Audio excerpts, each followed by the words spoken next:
কাছে লোক ভাইপো এসেছিল প্রকাশ্য সভায় মোবাইল ঢুকেছে 80টা বুথে 50,000 ভোট বিজেপি নিয়ে নেবে।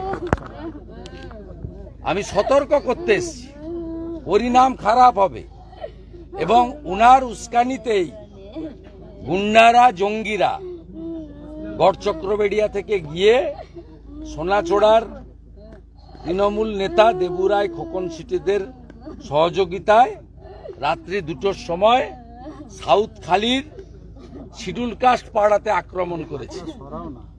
56 বছর বয়স্কা আমাদের একজন মহিলা, তিনি রক্তাক্ত হয়ে মারা যান।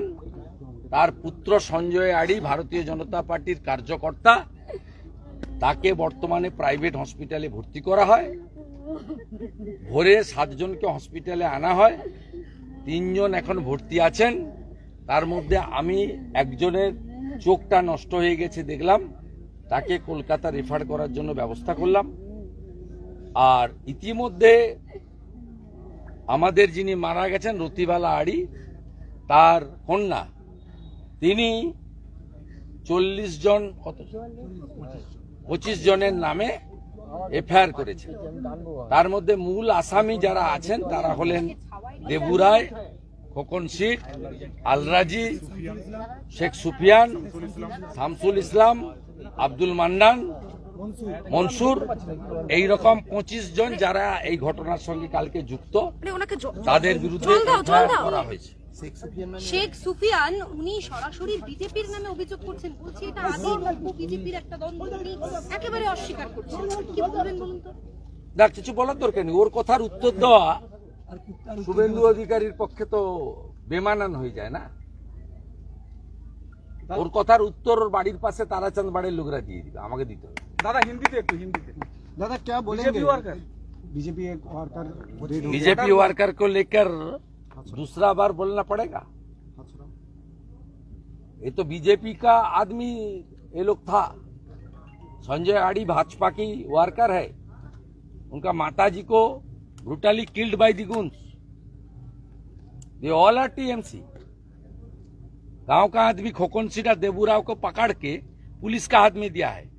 अरेस्ट हुआ है, नहीं छोड़ दिया है तो दूसरा मामला है। अल्लाह जी को भी दिया है। तृणमूल कांग्रेस इनर क्लास बोल रहे हैं, तृणमूल कांग्रेस बीजेपी का इनर क्लास। ठीक है, we want CBI investigation. CBI will investigate the matter. It's a brutally killed. They all are BJP people. एक वर्कर का मृत्यु होने का बाद सीबीआई তদন্ত ছাড়া মমতা পুলিশ কিছু করবে নাকি? তৃণমূলের কোনো অস্তিত্ব আছে নাকি পুলিশ ছাড়া? চাইছেন সেটা চাইছেন, সিবিআই ডিমান্ড করছেন। চাইবো তো।